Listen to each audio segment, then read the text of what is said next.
Hey, what's up, guys? It's Brando with Brando Sports World here, and today we're doing team number 28 of my top 50 college football teams of the 2023 season. And today we're doing the North Carolina Tar Heels out of the ACC Conference. Now, as you already know, especially if you're a North Carolina fan, Mack Brown is still their head coach. He's in his second stint with these guys after an incredible 10-year run with Texas, the Longhorns. He did some really incredible things there, took some time off and retired temporarily, and is now back again up there in Raleigh, doing some pretty decently solid things, I'd say. He hasn't won double-digit season or a season yet, but he's still doing some great things. So he's in his 33rd year, or going into his 34th year, actually, but 33 years, he's had a 66% winning record, which is absolutely phenomenal over that course of time. You got to admit, the guy's a Hall of Famer. Just shows up, and he does a great job wherever he's been.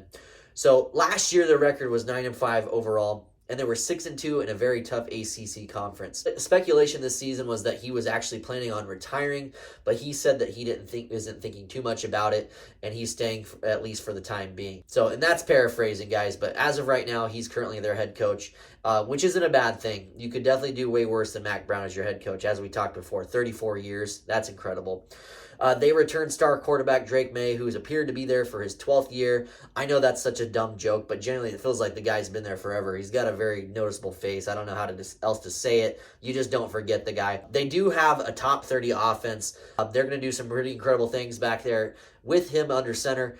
So I'm anticipating them to maybe even take a step forward and break in the top 25 of that offense overall. The defense needs to improve drastically, guys.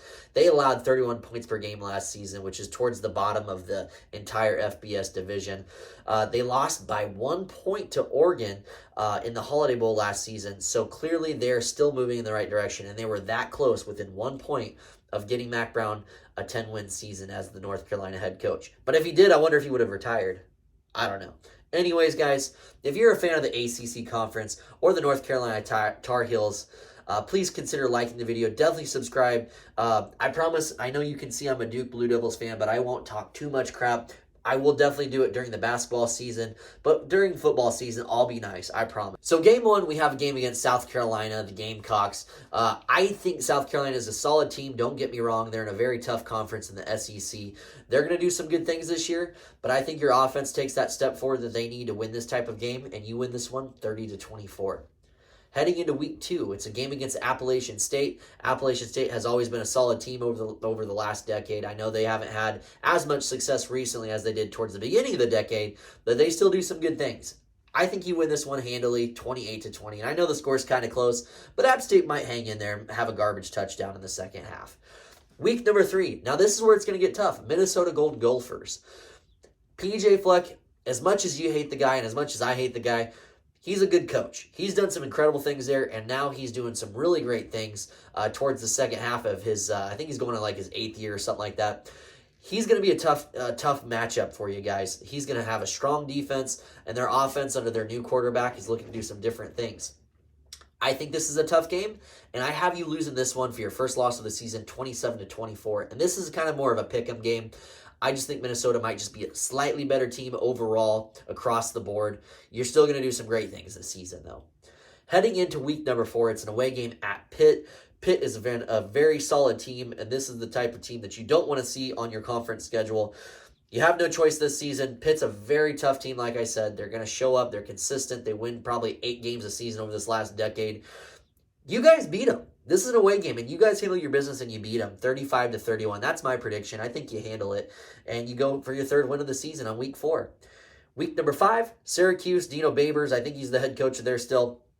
Has done some great things. They just recently lost their defensive coordinator and just lost that, sorry, not a Holiday Bowl, I don't know what I'm talking about. They just lost their bowl game against Minnesota. And I think you guys handle your business here. You don't have too much of an issue with these guys. You actually score 38 points. They score 20. You win. Going into the very next week, it's a game against Miami, Florida. Miami, Florida is going to be a tough team this year. I think Cristobal is doing some good things. Granted, they didn't have a good first season under him, but it's his alma mater, and he's going to push, and they're going to do some great ththings. He's going to put all his heart into it, and this is going to be a very tough game to win. I think that their offense and defense is not going to go anywhere but up, and this could be a 7-5, 8-4 type of team, but I actually have you guys barely losing this one 30-28. This is a field goal loss. Maybe they kick a field goal and win, or maybe you guys kick a field goal and win too. But I have you guys losing this one. Very next week, a game against Virginia Cavaliers. Virginia has done some good things, not recently, but in the past. This is not the same type of Virginia team, the Cavaliers, that are going to cause you problems. You guys handle this one 38-21 handily. Very next week, a game against Georgia Tech. This is an away game. Georgia Tech is not a very good ACC team. I think they're probably towards the bottom tiered type of team in the ACC conference, and you guys are more in the upper echelon.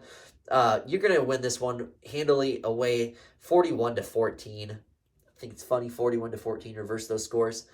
You guys beat them. Going into the following week, a random game against Campbell. I don't even know why this is in here. I'm not going to go and look it up either. I think their mascot's the Camels, right?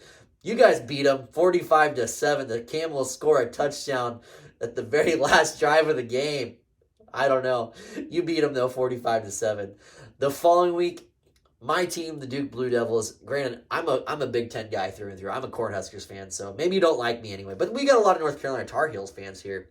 So I'm a Duke Blue Devils fan. I promise I'm not going to say too much. Don't watch the Duke Blue Devils video. I promise I'm not saying anything bad at all in that one.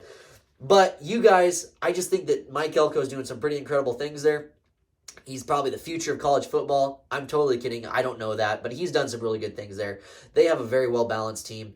Unless your team can make drastic improvements on defense, your offense is going to hang in there, and that's my reasoning for why you guys lose this game against our Blue Devils. No hatred towards you during this football season, but I just think that Mike Elko has them going in the right direction. You guys lose a heartbreaking loss, 35-30 at home. The following week, guys, it's an away game at Clemson. Clemson is a phenomenal top-tiered ACC team.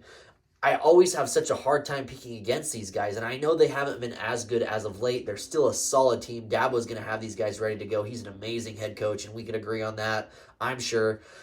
You guys just barely lose this game 31-30. I'd almost say this is kind of a pick-em game, but it's kind of not. It's an away game. It's going to be tough playing against Clemson here.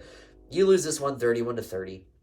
Heading into week 12, you already got 7 wins on the season. However, this is against a very tough NC State team. It's an away game as well. Now, this is kind of a tough one for me to pick. I just think that your offense is still going to be very solid and probably take that step into the top 25 level, which would probably get you about 35-38 type of points on the season. I think you hit your 35-point mark here, and your defense makes just enough improvements for them to score 27, and I have you guys winning that 12th game of the season, 35-27. So overall, guys, I have you winning 8 games, losing 4. You're 8-4 in the season. You have an opportunity to go to a bowl game again and maybe win that 9th game, and hopefully you do. And I hope Mack Brown sticks around, and I hope he gets to 10 wins eventually at some point. Just doesn't win that Duke Blue Devils game. We'll have you win against Minnesota early on in the season, and there you win 9, and then you go to a bowl game and you have an opportunity to win 10. Who knows? But anyways, guys, if you're a fan of the Tar Heels or the ACC Conference in general, please consider liking the video and definitely subscribe to the channel, as I'm going to count down to my number 1 team of the top 50 college football teams of the season. The season's just around the corner, so I better hurry up and get these videos out. So definitely subscribe and see if I get them out or not. Thank you guys so much. As always, I'm Brando with Brando Sports World here. I appreciate you for tuning in, and I'll definitely see you on the next videos.